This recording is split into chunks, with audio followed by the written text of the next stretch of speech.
rolls off the tongue like, like pow wow. Pow wow, baby. People's chant. Do you know what I noticed about Paul Wall, bro? What's that? He's always smiling. That man is never unhappy.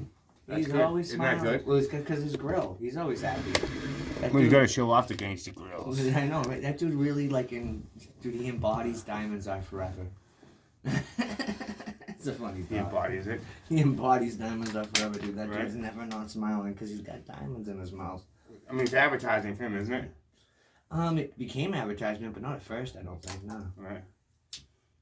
That's why you show off the product and you gotta get it out there, son. He's got to have a jeweler that he's making money off of him showing off those grills. Cause, I mean, I thought that they did that. Like, they did. They have to, because I remember Jacob the jeweler, he had a deal with a ton of rappers, and he would make a $70,000 chain, but sell it to them for $50,000 if they wear it in their video and shout out Jacob the jeweler in the video and the song. He used to be on so many tracks. Let's go. I'm just getting my because we're talking about it. I have the ability to look this shit up while we're talking about it. Hell yeah. Reference him. What? The Butterly I'm like TAULWALL. Yeah. No, I think it's HL. There's this dude Tim Butterly. He's a comic. He does the Butterly show, and he has the green screen background too, man. And he has a TV. He doesn't have a TV, but he just sits there with his laptop and looks up funny videos. And they the funniest videos. And they show him in the background. Yep. And then they just basically just shit on, joke on, riff on the funniest videos of the week every week. But it has to be latest videos, so they're not doing the classics and making it corny. Oh right. So they don't go old videos? Video has to be in the last week, and they live stream it too. And it's actually pretty funny because, dude, he gets some good videos. I'll give him that. I watched 3 of his podcasts in a row the other day. I was like, this guy's actually got a good format here, Shout outs to Tim Butterly. Tim Butterly. Shouts out. Product. That's pretty cool. So he just finds him. He probably makes these videos go viral. He watches so many videos that he might watch this Tim Butterly product placement. So what he just comes up with funny keywords or hashtags to look up? Well, yeah, and then he'll just play the video. Or he finds funny things on Reddit, super funny comments. He found one this dude, it was a subreddit on HR management, and goes, what do I do if my fellow employee masturbates in the office every day? It's questions like that. And see if people have answers? Yes, read the comments and see how crazy the comments are. The answers get nuts.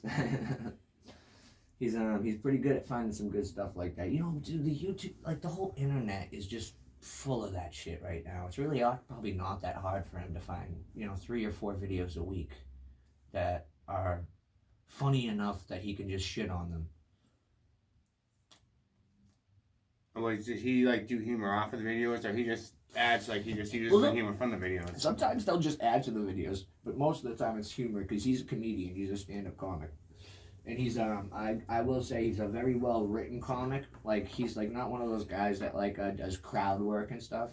He comes with his jokes very well prepared, kind of the ding, the ding, the ding. You know how you can tell that between 2 comics? Yeah. Some of them like to play with the crowd and shit, and some of them just. Oh yeah, they were watching one downstairs, but I can't remember what his fucking name is. It goes off what they say. It's improv. 100% improv. 100%. He doesn't do no improv. It's all written. Oh, right? So it's freestyle versus written. What? Someone was saying that they think that read off some of the bits I do. They think I read it off. I'm I don't read off it. I don't have it. I might write it down and read it once or twice, but I don't read it while I'm actually doing it. So imagine every bit is a verse, and they just memorize all those verses, and that's how they do a stand-up hour. It's all just a bunch of verses. Who's and every verse who's is the jeweler that you were talking about that they advertise for? He'll make him a grill. Make him a chain and sell. Paul Wall or Jacob the jeweler? Alright, so no, this guy, Paul Wall, is a business partner with Johnny Dang. Johnny Dang, right, the Asian guy? Johnny Dang, he's so rich. So he's Paul Wall's part business with his grills. You know what Johnny Dang made up? Johnny Dang made up the G-Unit spinners. Oh yeah, he's the one famous for that. I've seen that. I was gonna say the Asian, but I didn't know. And he promoted that. They promoted him hardcore G-Unit. Back when G-Unit came out, G-Unit was G-Unit was such a. That's a fucking ash, dude. Ash is the most sterile things on earth. I get so pissed off when they're like, stop ashing in the sink. I'm like, they're biodegradable. It's biodegradable. Well, it's the most sterile thing that we would ever come in contact with. And I hate this shit on my hands, and I'll be like, putting ash in the sink is not gonna hurt anybody. And it goes. So I like to wash my hands constantly just because of the astronaut, but I don't think it's like a Elix. I don't really think it carries germs. No. No, it definitely doesn't. No. I mean, it could carry germs, but it's more the most sterile thing that you can come in contact with. In fact, smoking saved a lot of people from getting COVID. They found out. You know that? Apparently, well, I knew that the heat wasn't. COVID couldn't stand hot. Like if you're drinking hot shit all the time. And COVID lived in your lungs, so when you put hot heat in your lungs constantly. He's not a doctor. Guys. He's by not the way, doctor. no, I am I'm a virologist. I'm a vaccinologist. I have no proof of this. I'm Dr. Fauci's ADA. I'm his assistant. Okay. I'm not condoning this. I don't believe it. I don't believe it. I have all the answers. No, I'm just kidding. Everyone you can have a look. So you used to play cribbage, huh? Used to. My father played it like a.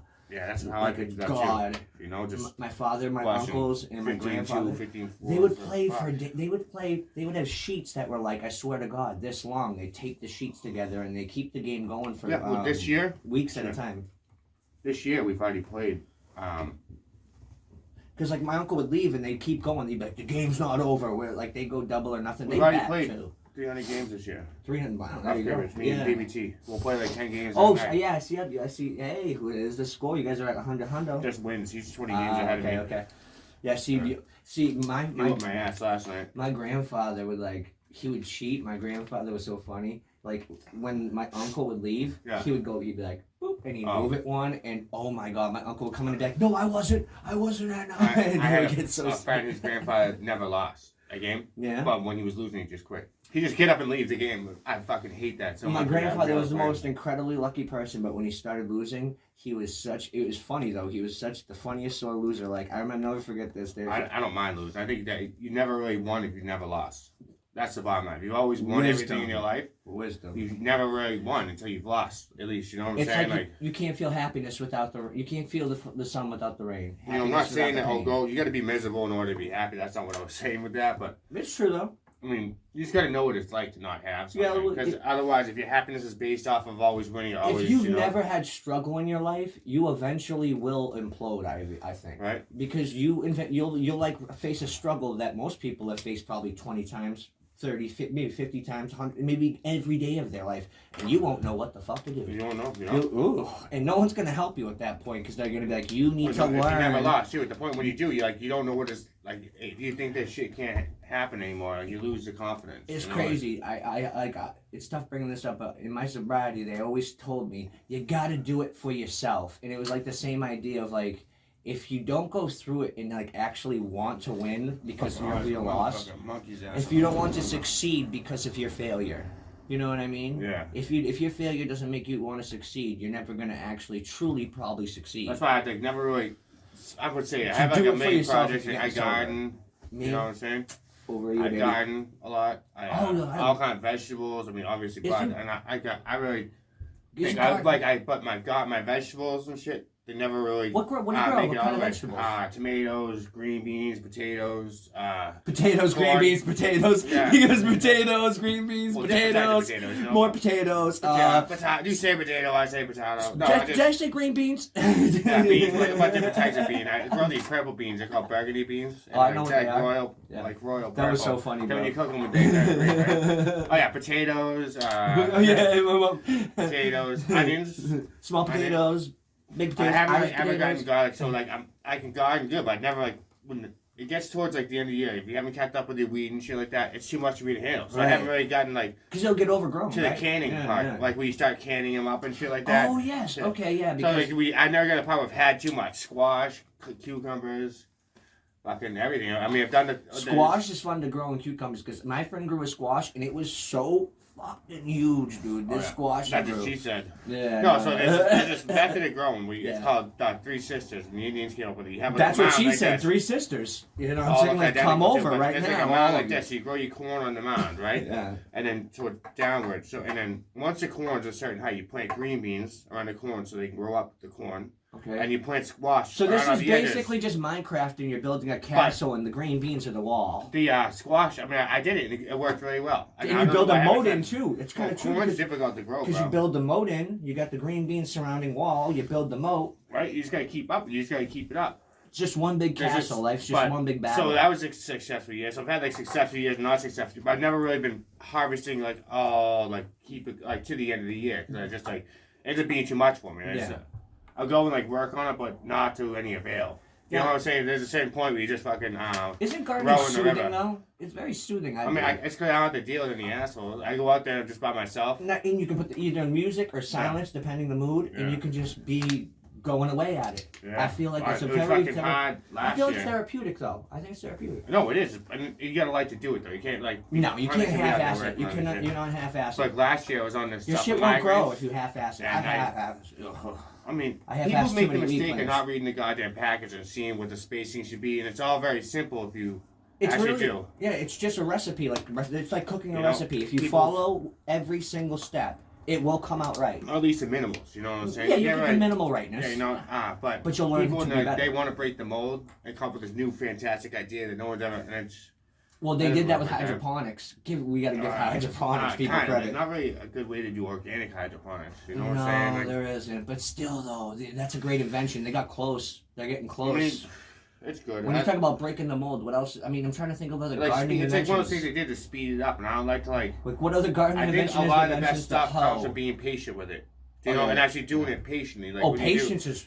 Like when you make butter, you gotta separate out, you gotta use unsalted. When you churn it. But you gotta take out all the saturated things that are all the saturated fats. My mom made butter on a farm. My mom lived on a farm, and she taught me actually how to make butter. I'm talking about weed butter, but I don't know about making... No, real butter's... Squeezing the tits. Real butter's a whole different story. Oh, man, I only got halfway through it with my mom. But my mother, like, she used to live on a farm. She loves that. My Uncle Fred, he still lives on a farm. Yeah. Dude, he's the fucking man. He built a fucking bomb shelter back in the 80s. This bomb shelter is like... If it goes down... I'm not saying where. It's down south. It's near Atlanta. But I'm going to this motherfucker's shelter. He's got it all up there. Dude, he's got enough food to last three families. 3 families for about, I'd say, 3 years. So, dude, 3 families could just be down there. Dude, he's got the beds. He's got TV set up. He's got the generators that work from the inside. He's got it literally concrete blocks 15 feet thick. Like, we've done our research. Like, you know, this dude's... If there was a fallout... Oh, he's surviving. Yeah, no, and he's also the most radical dude ever, bro. He's 78 years old, he owns this farm, and he used to be a biker, so, dude, he's got a body sleeve. He doesn't have an arm sleeve, he's got from the neck down, covered, bro. And all his tattoos got a story, bro. So every you know what I mean? Every tat's got an ill story, and he's got so many of them. Yeah, I love my Uncle Fred. Shout out to Uncle Fred, dude. Uncle Fred, you the man. He's getting up in age. I'm just going to change the battery on this thing so it doesn't die. It's cool. I can't wait to go down and visit him because last time we visited him, he's getting so old. He's 78, and he wants me to move down there and work on his farm. I think he might be trying to like groom me into like taking it over because his son wants nothing to do with it. Well, you gotta like it, dude. And I'm telling you, dude, people think like farming is easy. He doesn't own too many animals. He's more of a crop guy. That's why I thought you'd be interested in even that kind of shit, dude. But he makes so much money. Oh my God, he makes so much money because he lives cheap though. You live so cheap on the land like that. He owns I forget how many acres, but it's a lot, dude. He owns a lot of acres, so I'm always like pumped about that. If like, you know, I mean, if I'm always pumped if zombies come, I know where I'm going. Because he also, dude, he's a gun nut. You already know. He's got a bomb shelter. He's a gun nut. What kind of gun? Imagine if I'm like, yeah, he built a bomb shelter for Doomsday, but he will not own a pistol. No, sir. No, sir. No, sirree. Believes against it. Believes against taking another look. No, sir. I totally gashed my finger earlier changing the lock downstairs. I was pissed. How is it? You alright? Hey. Gash, if I couldn't... I hate it when there's a Band-Aid. Dude, do you know what's wrong with a gash like that right there? It's because you move it all the time, so it's always rubbing against the finger. It's right next to the knuckle. We don't like it right next to the knuckle. It's a knuckle fuckler. Only thing I want to be right next to is a moose knuckle. You know? Oh, that'd be fun wrapped around your face. Like, moose. I mean, why not? What would you do? Put her legs up and comes antlers. I try to yodel in that shit. Like, yo, yeah, you yodel. Whatever I could do, dude. We're in the mountains. You know what they say, when in Rome. Yeah, and we're in the mountains at that point. We're free range. Free ranging, my friend. That was awesome. If I can yodel yodel like and then what if it echoed in it? What if it echoed? If it echoes, I'm moving in. If it echoes, I'm moving in. That's my cave now. I just poke my head out once in a while. Hello. I'm a grizzly. I'm getting in that cave to hibernate for winter. It's nice and warm. Feels nice and snuggly, dude. Wow. I love it. Dude, I could riff on that all day long, bro. That's a great idea. Well, I mean, you know what they say. When in Rome, do like the Romans do.